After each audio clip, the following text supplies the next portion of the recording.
Well, what's going on? This is Bill Mason. He's my favorite taxidermist. I got a house full of whitetails that Bill's mounted for me. And he's going to put a couple more on the wall. So we're going to kind of go through the process. Yeah, it's a heck of a deer.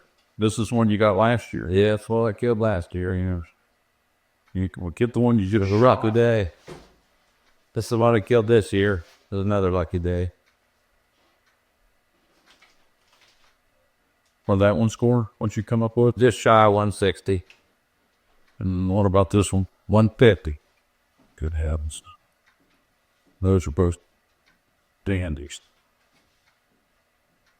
So this one, I think I want it straight on. Mounted kind of a narrow profile. I got a spot on the wall where I think I want it looking straight ahead or maybe even turned a little. You want an upright, you think? I think so. Ears back. Yeah, I can put the ears back, forward, put one back, one forward. However you like them, whenever you see them. Usually with a tight rack like this, I like both ears back. Just makes the spread look bigger. Sure. I mean, he's so big, he's all look good. No matter what you do, it'll look good. But I think with the ears back, I think that would really just show that rack off.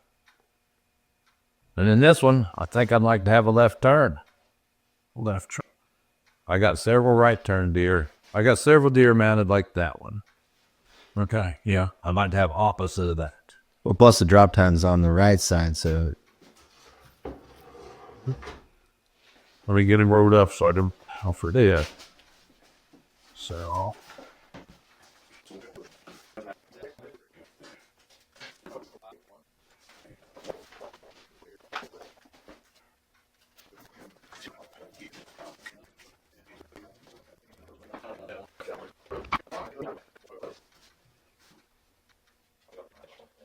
Maybe.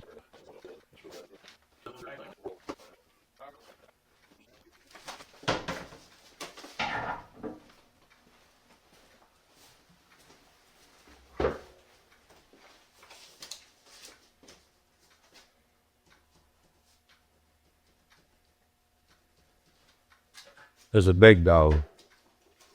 That was his nickname. Man, that's somebody always called me and says, "Got any pictures of Big Dog?"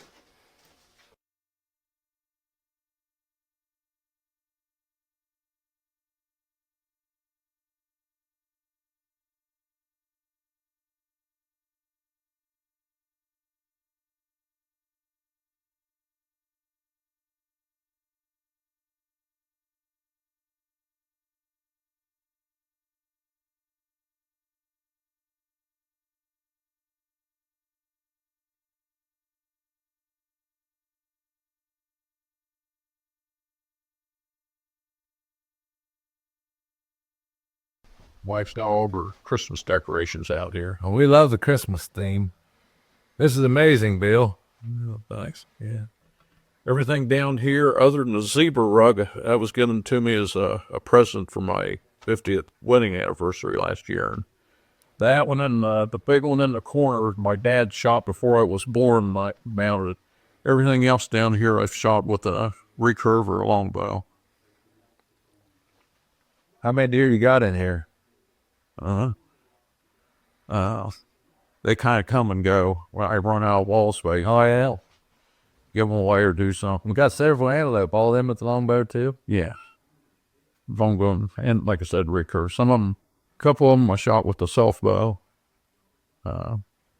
Self bow just means it didn't have any fiberglass in it. It was a long bow just made out of bamboo. Shot a couple with it. And then the bears, I've shot 9 bears with stick bows. Holy cow. And right now I shot 13 antelope. I see a lot of antelope. Yeah, and it's the same thing. But all these, well, a lot of these antelope made pope and young. And they're in pope and young. I think I've shot 8 of them. 8 of the 13 made pope and young, and I've entered 6 of them. I just quit entering them. So how are you hunting the antelope? Over water?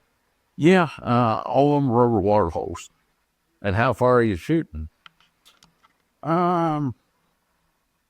20 yards to 30 yards, somewhere in there. Sort of a little shot for a longbow. Yeah. Yeah, I get lucky every now and then. I miss a lot too. I hear you. So take a lot of air. So, yeah. What's the story with the mountain lion? I shot the mountain lion there in Alberta. I'm not sure how many years ago it's been, but it's been a while, probably about 12 years ago. We had 2 days where it was minus 13, and we were hunting with dogs. And anyway, I got lucky. That's a really, really big hunt. Yeah, that's about as, and the reason that you go north like to Alberta because the body sizes are bigger and they're furred out better. It's just a better looking cap. And I went up there, and the outfitter I used, it took 2 years to get in with him. And anyway, that's a heck of a cap. How long was the chase? It took us, we started about noon on the track. And then was shot just right before dark. I can't remember. It was getting dark at like 5 or 6 o'clock, something like that. And it was cold. It was unbelievably cold. A long walk from the truck to where he was treed? From on the way back was probably, because we could get a snowmobile reasonably close to him, within a mile. And then on the way back, we had to walk straight to a highway. And it took us, it was long after dark before we could get to the highway. We were going through snow up to my crotch, and it was pretty neat. I'm glad I did it, but I don't know if I'd want to do it again. It's not going to do it again. Yeah. So you still going bear hunting every year? I was supposed to go bear hunting next year up in Canada. Is that where you usually go? Yeah. I've never shot a bear in West Virginia. I've shot one in Colorado, and then I've shot them in Ontario, Saskatchewan, Manitoba, all over Canada. So Justin just killed a bear last week in West Virginia. Oh, Yep, first bear. That's why I asked if you did bear rugs. yeah. So this your buffalo? Yeah, I shot a Cape buffalo last year with longbow. Wife's got bows up there on it. Shot him at 10 yards. He was facing me, and put the arrow right down his sternum. And he went a ways, but we got him. So Looks like a big buffalo. it's a pretty good one. I mean, you know, I'm not a trophy hunter. It just happened to be. Sure. He's A trophy with the longbow. a mature bull. And what it is, the way they tell that, the bosses, they call them like a hard boss and a soft boss. And the hard bosses will have the creases all through them. Yeah. And it takes, they said, at least 8 years before they're a hard-horned boss. So he was at least 8, and they told me he was probably between 10 and 12 years old. That would be a trophy. Shot him with a 72-pound longbow and 1,250 grain arrow. So what would that be like compared to your whitetail setup? I shoot heavy. My whitetail setup this year, I was shooting a 65-pound longbow, and my arrows were, I had some that were 700 and some of them were 800 grains. What kind are you using? The same broadheads for Same broadhead. for everything? Yeah. And the same setup, whitetail setup, as what you would have used for the cat? I shot this with a recurve that was a 3-piece takedown, so I could pack it. It's hard. A lot of the times taking a longbow on a plane, it's just hard to get them on a plane. Because I'm putting them in a sewer pipe. TSA meets you at the door, and they're wanting to see what's in the pipe and all that. And it's just a hassle. But last year, I wanted to shoot a Cape buffalo with a longbow. It's not been just a handful of them ever shot. Really? Yeah. There's people shooting them out of blinds, but stalking them. And it wasn't like the thing with the Cape buffalo, because I was really close, but it's not like I snuck up on him and got 10 yards. They know you're there. There was probably 40 buffalo there. And there was young bulls and lots of cows, lots of calves. And, we just kept walking just really slow at him. And he was throwing his head around and I mean, they know you're there. They just don't, nothing messes with them. Right. So, That afraid. yeah. And a lot of times I wasn't so afraid of that one charging as I was the younger bulls. Yeah. There were 6 younger bulls there that they kept moving through the herd and got in the front and all that. And anyway, it was pretty exciting. So you didn't have a gun at all, I had a gun backup. but you didn't have none in Oh no, you was trusting them. yeah, he had the guy I had behind me. One of the things kind of funny. We were talking about it the next day, and he said something about. He said, "You're able to keep your cool." He said, "I take a lot of gun hunters in on buffalo," and he said, they just lose it when it comes time to shoot. And he said they'll make a bad shot and hit one in the hind end, just hit them anywhere. And I said, "You get guys in that close with the rifle, and they still hit them bad?" And he said, "Oh no, not that close." He said, "I've never been that close to a buffalo before." And he said, "No, I'm talking 50 to 75 yards." And I said, "Well, you should have told me that yesterday when we were getting up on him." But Never been that close. yeah, Wow. so What would you have done if it charged? Just step behind them? I was in the front, so Yeah. there wasn't a whole lot of places to go. Just hope when he shot, You're in between. Yeah. Wow. I think he was shooting a 458. Does that sound right? Yeah. I think that's what he had. It was a bold action. So, but yeah, A lot of faith in your guide. yeah. Wow. What about the caribou and the moose? The caribou, I shot that up in Quebec, and it was in, I can tell you the year, I think it was 88. That's when I shot him. And Is that what they call woodland caribou? no, this is Quebec Labrador. I think they're beautiful. They've actually shut the season down on them now. So right now, you can't hunt 'em.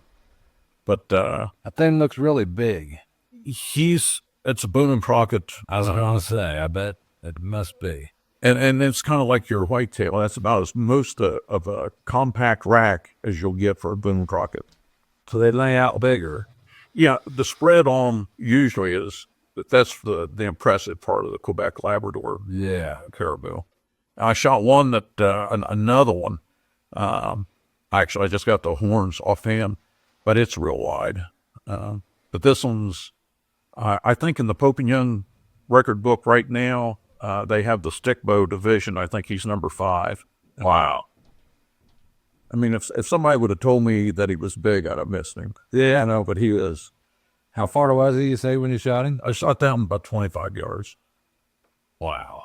That's something. And then, So was you stalking them or waiting on? yeah, we were, there's a river that we were hunting on, and the outfitter was Bob Focrod. He's, No way. yeah, it was pretty neat hunting. That must have been. And so anyway, the way you hunt them is almost, the river was called Delay River, and that was the name of his outfit, was Delay River Outfitters. And the river was probably twice as wide as what the Ohio River is. Wow. Big river. So, it's really wide. So you could see the caribou, like when they would go in with the water, you had about 15, 20 minutes before, you could size them up with your binoculars and then try to run and get out in front of them when they're coming out. And that's what we did with him. And I hit the migration perfect. I bet that was fun. We were seeing, there was on 3 separate days, and I'm just guessing, but I seen probably 2,000 animals on 3 separate days. I mean, each day was 2,000 animals. You think he's one of the bigger ones you saw? Now, I seen one, it's a long story, but I seen one that would have been a new world record. No way. But, yeah, he was, this one, I didn't know what I was shooting at. He just, when I seen him, I thought he looks big, and, that was what I did after. Absolutely. So were they all this color?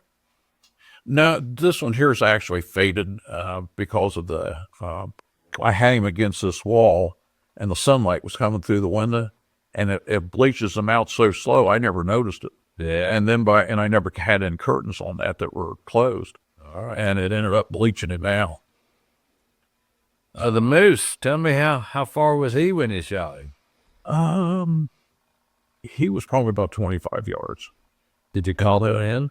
No, it was in a rainstorm, just a real hard rainstorm. And I snuck up on him. He didn't know I was around. And anyway, I shot him, hit him right on the crease. Like he was quartering away. I hit him like right on the crease behind the front leg, buried there right up to the fletching. And he ran off and ran into a clear cut. And he stood there, and I couldn't figure out how come he wasn't dropping. And I shot at him again, but it was a long shot. It was 60, 70 yards, and evidently I missed him. And anyway, he didn't know what had happened. And he turned and ran, and he wasn't running at me, but he was running straight at me, but he didn't know I was there. He was just running to get back into the trees. And so anyway, he got up to like 15 yards, and I pulled back on him, and he seen me, and he just locked it up. And I can see the feathers in his side, and I keep thinking he's going to fall over.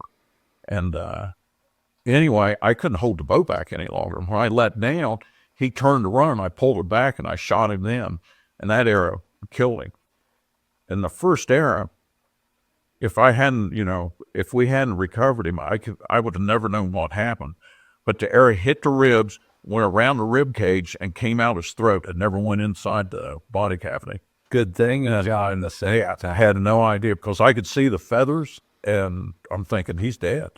But that arrow, and it was a carbon, one of those real small carbon arrows. Yeah? And it just went right around and came out his throat. Holy cow. And he was in full velvet. Yeah. Yeah. What'd that animal weigh, you think? They guessed him at 1,200. Wow. So I don't know if they get that big or not. I remember that's what they said he weighed. Had you seen many moose on that trip? I see more bull moose than what you would see white-tailed bucks in Ritchie County. Really? I couldn't believe how many of them. I never seen, most of them were really small. This one made Popignon. Most of them were really small, but there were lots of them. Where was that assay? Newfoundland? Yeah, right on the very northern tip of Newfoundland. I got a friend that's been to Newfoundland. They didn't kill anything that big. He's 44 inches across, which for there is a good. That's a good. It's not near the size of an Alaskan or anything. But how old would you say that moose is? I don't know. They no one said, and I never thought to ask. Man, they're awesome. How many times you been to Africa? 6. I'm going over this next fall. That'll be my 7th trip. So I've been to South Africa right now 5 times and Mozambique once. So How many different animals have you killed over there? I'd have to count. I think somewhere around a dozen different species. I've shot a lot of them. I've shot more than one. Cape buffalo. I've shot 2 Cape buffalo. I shot 3 kudu in 3 days. They just kept getting bigger. Wow. And I just kept shooting. I thought, I got to quit this. And then if you look here, this is, I don't know. I shot a giraffe last year. So that's Is that the tail? yeah, this is the butt end of the giraffe. Oh, my God. And I got the head and stuff is out in the building. The skin, I got to get it tan jibbed. They make bracelets out of this hair, and I have bracelet made out of it, out of his hair. Avid. Oh, that is heavy duty. It's like wire. It's wire, yeah. It's just like a wire. So how much did he weigh, you think? How tall is it? Yeah, how tall is it? 17 foot is what they say your average bull is, and he was Is that to the shoulder? no to the top of the head. To the top of the head? Top of the head, 17 feet, and I'm going to guess. And this is a guess, but I'm going to say 2,500 pounds. And I shot him with my longbow, and I shot him at 35 yards. Wow. And hit him in the top of the heart. And he literally lived maybe, he was down on the ground within 10 seconds. He ran 50 yards. Their skin is extremely thick. Yeah. Yeah. I mean, that is, I had a buddy over there, and he had that part of it tanned for me, and it came back in the crate. And then the head and shoulders and stuff, I have it outside. I can't pick it up by myself. I mean, it's heavy. really, You know, it's dried, salted, and it's heavy. just the cape. Just the cake. You gonna mount it? No, I'm not gonna mount. I'm gonna tan it, but I'm not sure what I'm gonna do with it. It's too pretty. I'll have to do something. Yeah, that's amazing. That's gotta be hard to work. I'll grab a bow here. This is that's the bow I use for my buffalo. Wow. And the giraffe. Custom made for you. Yeah, Dave Wallace in Reno, right outside Marietta. Yeah. He made this for me. Wow. And that's what you killed the buffalo with. Yeah. What is this? It's like a phenolic material, so I could put a fast flight string on them. Just give me a little. Like whether it was a piece of antler of some type. Now he's got. I've got some of his other bows here that's got antler on them. That's impressive, Bill. I can't imagine going after a buffalo with a stick and a string. Yeah, I got lucky. You're brave. But I don't know if you want to go upstairs. Yeah, we'd love to see it. See the African? Yeah, should be the African stuff.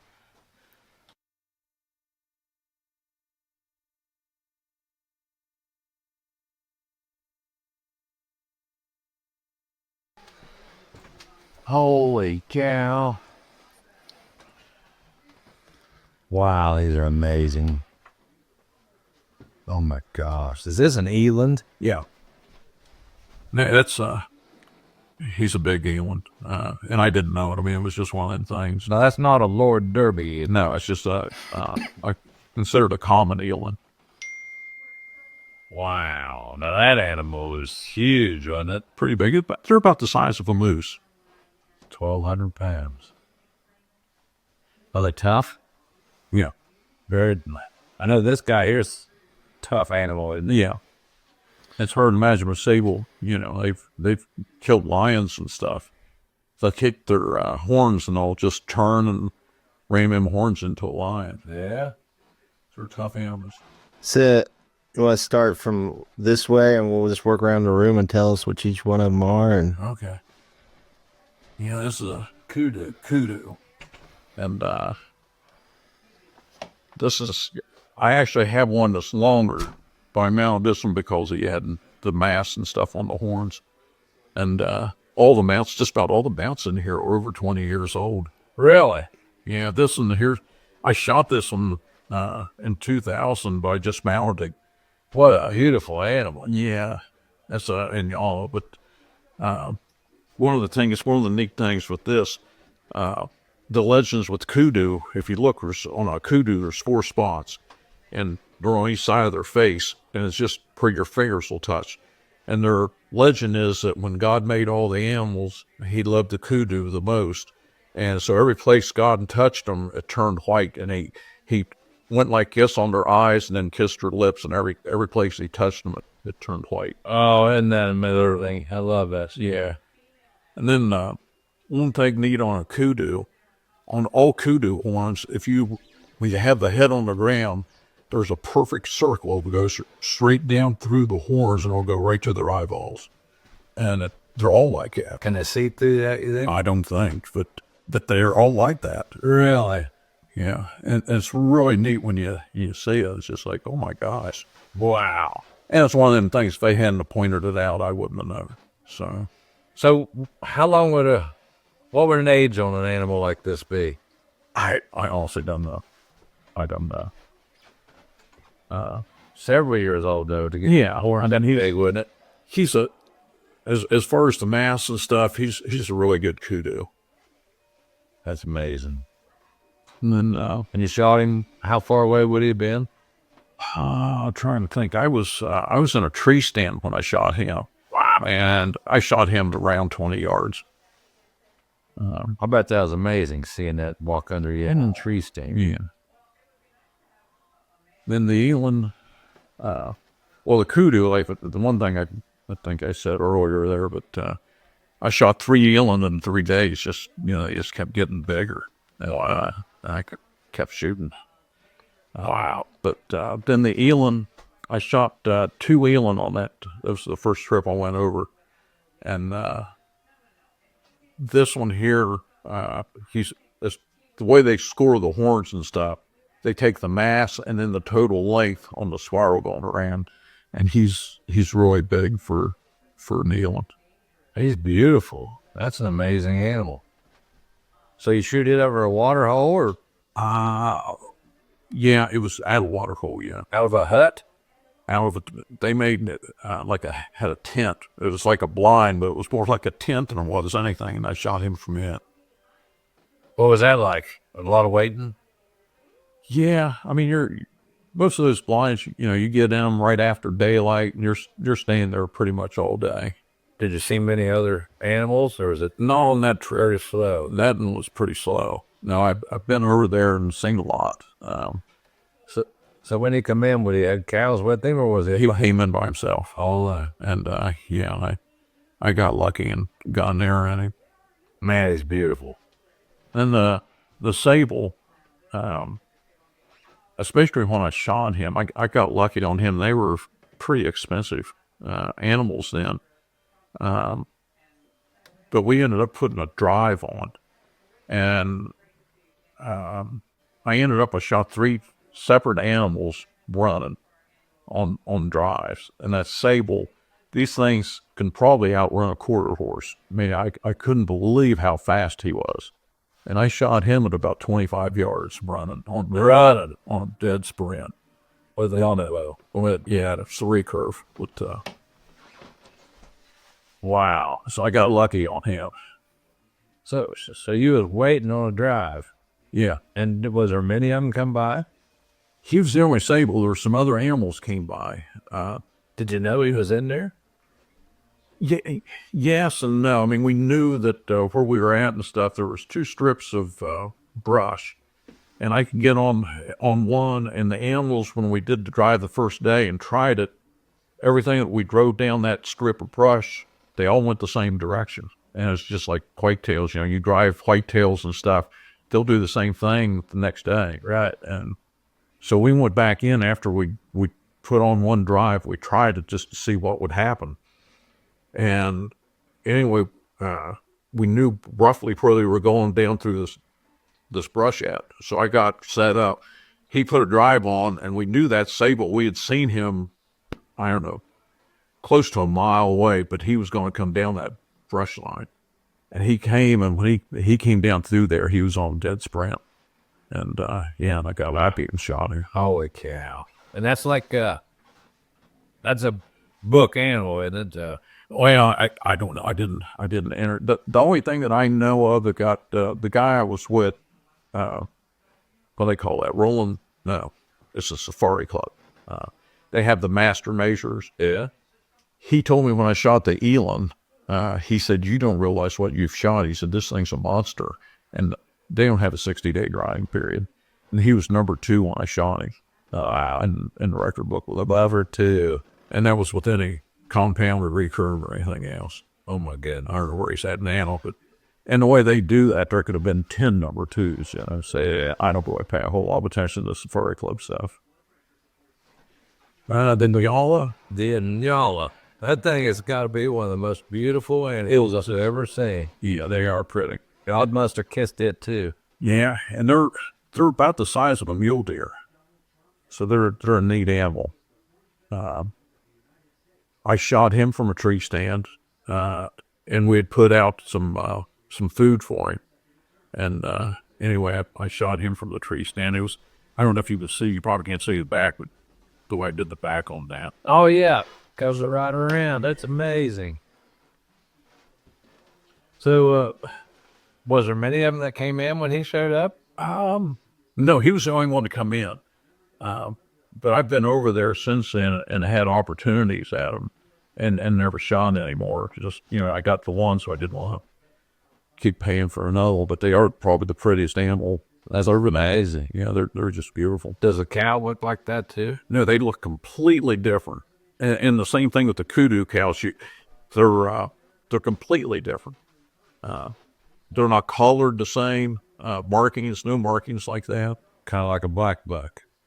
Yeah, that's what that. Those are just totally different. Yeah, I'd love to have one. So is that a scimitar oryx? it's a gemsbok, A gemsbok. and the females have the longer horns, Yeah? and the males have more mass. And he's a 38-inch gemsbok, and that's a big one. I mean, that's a top end for a male. And it was the same thing when I shot him. He was one of the animals I shot running, and we put a drive on, and I shot him, and he was a ways when I shot him. I mean, I really got lucky on him, and I hit him in front of the shoulder, angling towards me, and it missed all the bones, and just went right through him.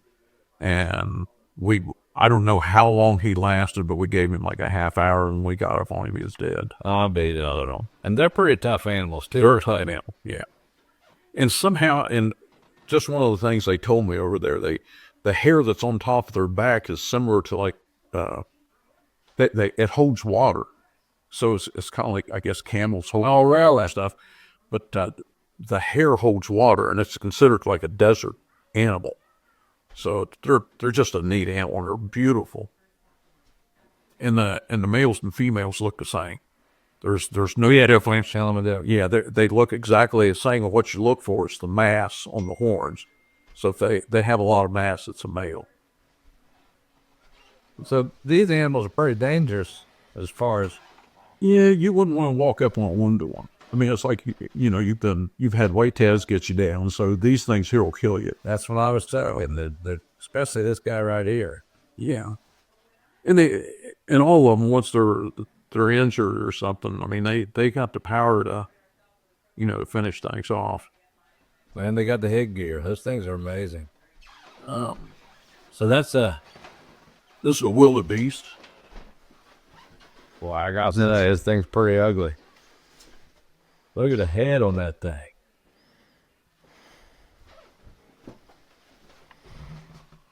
Could you see many of them while you was out here? I've seen a ton of them. There were a lot of wildebeest. And that was the third animal I shot on drive. I shot him running. Looks like a pretty good one. It was a good male. How far did he make it after you shot him? I didn't shoot him as good, and I hit him back in the liver, and he made it a ways. We had to track that one quite a ways. What do you think of them trackers? Trackers are everything you've heard about a tracker. They're better than that. Yeah. Their eyes are amazing, isn't it? I don't know how they do it. I mean, I absolutely can't imagine how they do it. What are they seeing? I know I was over there. It was in 2019. They had I was in a ground blind, and I shot an impala. And when I shot it, I mean, you got to imagine this water hole. There are literally maybe 1 million tracks around. I mean, there's tracks on tops of tracks, and it's a big area. The area is probably 75 yards by 75 yards, solid tracks. And I mean, all the different animals are coming in there. And anyway, when they come to pick me up, I told the outfitter, I said, I shot an impala. And he said, don't worry about it. He said, they'll find it here in a second. And I said, well, don't you want to know where it was standing or something? He said, no. He said, we got it. And we just started talking.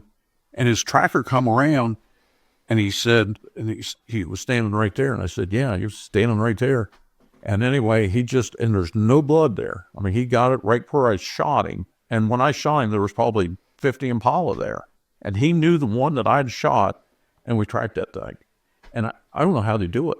I mean, we both have tracking dogs. And I have no idea how they do this. And in fact, my dog, I named him after my tracker.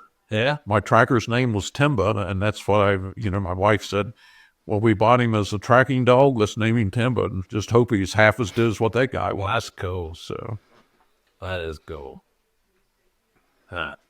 So did you eat any of that? You eat everything that's anything that you shoot, you eat part of it. I mean, the cut a steak out of it or whatever, and nothing goes to waste. Everything goes to the communities and stuff. Yep. Well, good.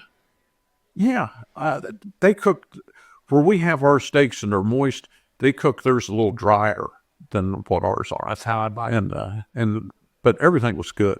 When I shot my Cape Buffalo, they took the tenderloin out and sliced it up and made steaks. And it's almost like a joke because they're putting this tenderloin on your plate that's hanging over the side of the plate, and it is delicious. Well, I wondered if it was good. Yeah, and my giraffe, they took the hind quarter to a school, and anyway, there was 90 kids in the school, and they're all little kids, but they said that one quarter would feed those kids for the week. No way. And so, yeah, and then they kept the rest of it. They could freeze it in the camp. So when they get done with it, then they'll take the next quarter. And, so everything would say. Oh, that's amazing. It's a blessing for them. Yeah, it really is. I mean, they're not paying for it. The kids get all of the, they can't go out to the, whatever you want to call them, the natives and stuff. They're not allowed to hunt over there. They're not allowed to own firearms. And so they can't hunt. And the way they get their meat are from people like, the hunters that are coming in. And the hunters are from all over the world. It's just not the United States. Right? German, Spain, all over. And anyway, all that meat's donated. Because one thing, you're not allowed to bring any meat back. No meat comes back. Right. Not even if you made jerky or anything. Nothing. You can't bring anything back. No, we're darn. Yeah. So do you have to have the hides tanned over there before they go? No, what they do over there is you got to give them to like a taxidermist over there. Yeah. And then they have to salt them, do everything, have the skin completely dried. And then there's a chemical that they put on like the horns. They have to, if the horns come off, a lot of these horns won't come off.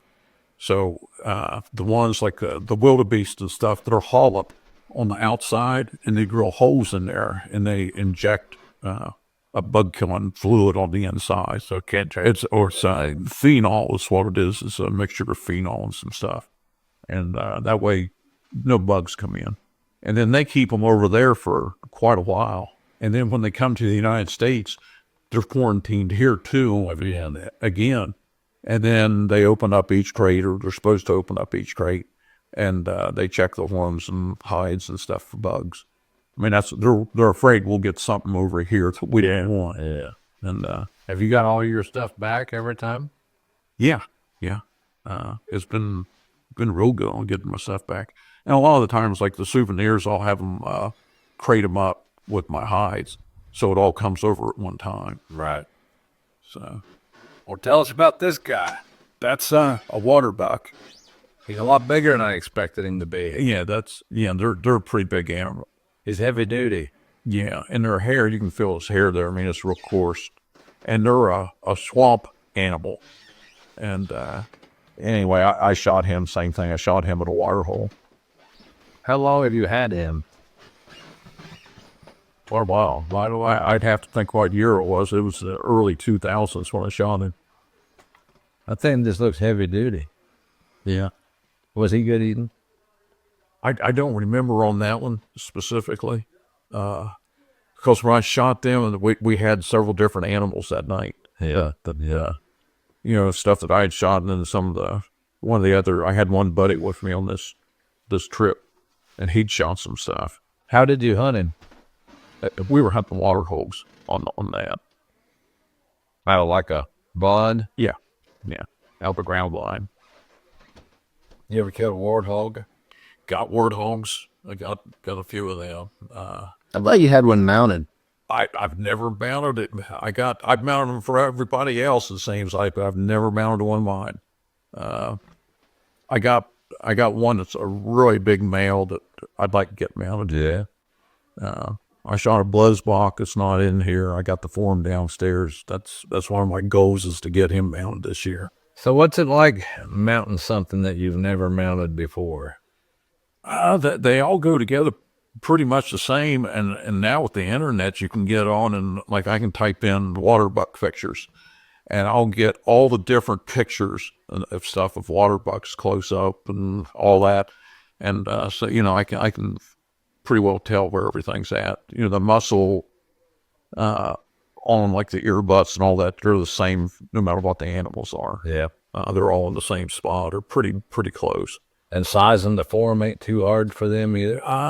Yeah, that's if there's a problem, that's the problem. Like there's not that many. That's what I figured. It's not like whitetails where there's you can get right down to the inch, Yeah. or less. These here, a lot of times, if the hide won't fit, then you have to do a lot of work on them. I was going to say. A lot of times, you got to go and cut the forms. Sometimes you have to add foam to them. So yeah, there is more work to them. Well, we've done amazing Dell. It's just some of them are easier. Like the wildebeest is, they don't make very many forms at all for them. That Robin knows. Yeah, all of them like that, and then got a huge Roman nose on it. Man, that thing's awesome. Very impressive, Bill. These are amazing. Yeah, I've been lucky.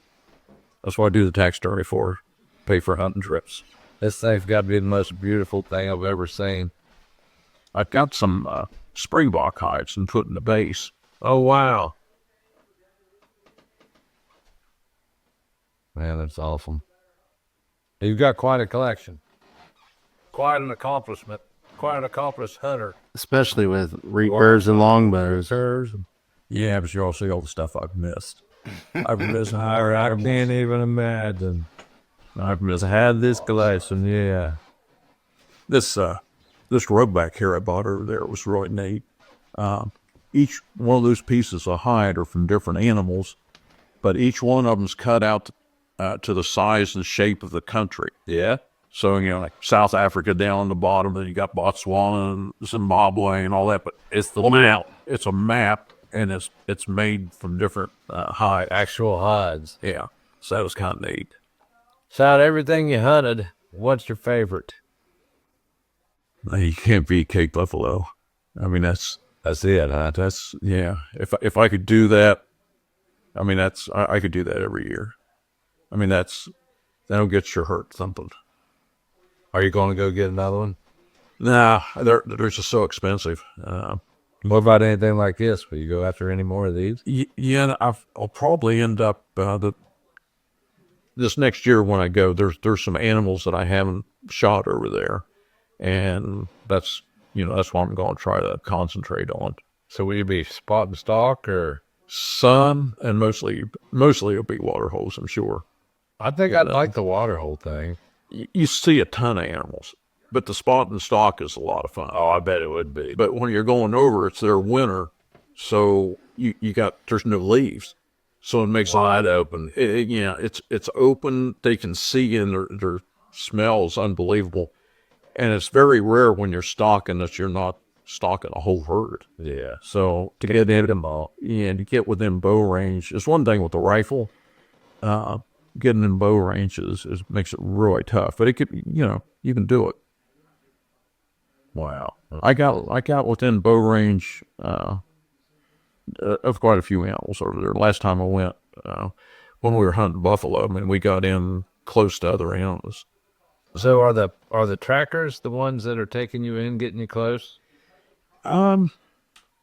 Yes, on some of them, it all depends on what you're doing. When I went to Mozambique, I was hunting Cape buffalo, and what they did there, the trackers, and it took me forever to figure out what they were doing, because they were spotting the herds at a mile. I mean, it was crazy. You couldn't even see them. No, and I'm thinking, and so they would spot them, and they would get us in within several hundred yards, and then they would just sit down, and then it was up to the hatter and the PH to go in after them. They wouldn't go in. And what they were doing, those white eagles, they're tick birds, and they would fly over top of the herd. So what they were looking for was these white birds flying over the herds, and when they'd see them start going down and stuff, they knew they were there. They knew the buffalo were there. And took me forever to figure out how were because I'm looking at, several hundred yards, but I'm not looking a mile. I'm thinking, how are they doing this? And then I finally see them pointing, and I can't understand what they were saying. Yeah. And I figured out it's them birds. And I said something to my PH about it, and he said, oh, yeah, he said, that's how we hunt them. We follow the birds. And that's something. Now, in South Africa, it wasn't like that. What we did there, when I went in 2019 and shot one, what we did there was we'd go into a water hole, and the tracker would go into the water hole, and there wouldn't be any animals there. We'd just drive into the water hole, and like I said, there'd be tracks everywhere. And we just, me and the PH, we just talk there, and then finally the tracker would come up, and he'd start pointing and saying something about a big bull, and he could tell which one, the bull from the cow prints, and then we'd just take off walking after it. And anyway, I don't even know how many of them, half dozen of them maybe, that we stalked, and we'd blow it, because most of the time when they would lay down, they would circle back around where they could smell them. Oh, that's their path. And so we're, so you don't know, like, if they've walked 2 miles or how far. So we'd get up on them, and a lot of times we'd bust them. And there was times we didn't bust them and just couldn't get a shot. But it was really exciting doing that. Oh, just a, it's a lot of fun. Did you see any elephants or lions or? There were elephants where I was at in Mozambique. I didn't see them. Just seen, Where they've been. Seen where they crept, all that kind of stuff. But snakes, I've been lucky with snakes. I've seen some, and I always get them wrong. I think they're pythons that's there. We ran over one cobra. Wow. With the vehicle. But yeah, it's one of them things. If you hunt over there long enough, you're going to have an encounter with one of them. Yes. Yeah. I don't particularly want to see one of them. I hear you. So what about lions or hyenas or nothing stalking you or hunting? No. Now, when I went year before last is when I shot. It was not this past August, but the August before. This one shot my buffalo, and we went out one night to try to shoot a bush pig, and bush pig are nocturnal, and there's not been very many of them shot with stick bows. So they asked me if I wanted to shoot one, and said naturally I wanted to go. Well, yeah. And so anyway, we're set up, and if you can imagine this, I mean and I don't know anything about the sounds, different sounds these animals make, especially at night. If you hear a fox, it's a fox. You hear a bobcat, it's a bobcat. I have no clue. So we're sitting, and what we got for a blind is just a piece of netting in front of us. And the way you hunt bush pigs is they put rotted meat out, and they don't eat the meat. They eat the maggots off the meat. So they'll take like the gut piles and stuff like that off a couple of animals. Don't take them out and they'll put them out there as bait. And so we're sitting in chairs, and it's dark, and our shoulders are touching. Me and my PH were the only ones there. And he didn't bring a gun for whatever reason. And he always, he walks around camp and has a gun, but he didn't bring a gun, no gun.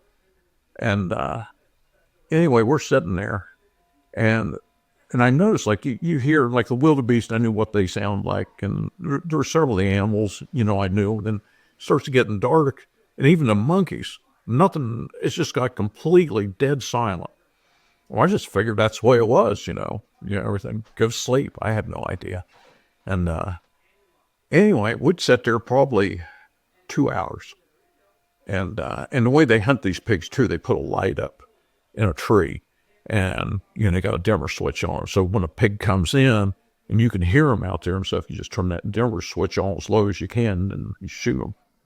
And we're set up at, like, it's a little bit of a drainage. And so at 15 yards, there's all solid brush, thorn brush. And the bait's at 10 yards. Yeah. So, I'm going to be right on top of him. So we're sitting there, and I hear this real loud cough. I mean, it's it's like 3 or 4 times louder than a person can do it. It's really loud. And I'm thinking, is that what a pig sounds like? You know, I mean, I'm used to our pigs, and I had no clue. So, and it's right in front of us. And so I'm sitting there, and I'm thinking, this, you know, he's going to turn that light on. I'll shoot this pig. He's not turning the light on. And it went several minutes, and I can't hear anything else. I don't hear anything walking, don't hear nothing. And I can't see anything.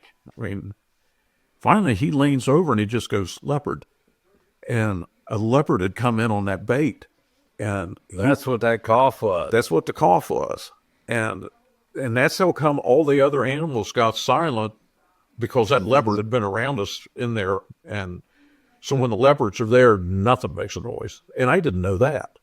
And so Everything's afraid of the leopard. yeah, everything. And so anyway, he wouldn't turn the light on. And so we sat there probably for 45 minutes. Never heard anything for that 45 minutes. No more cough, no nothing. And finally he turned that dimmer switch on and he said, let's get out of here. And I'm thinking, I want to see this leopard, you know, not necessarily at 10 yards, but that's when he said, I didn't bring a gun tonight.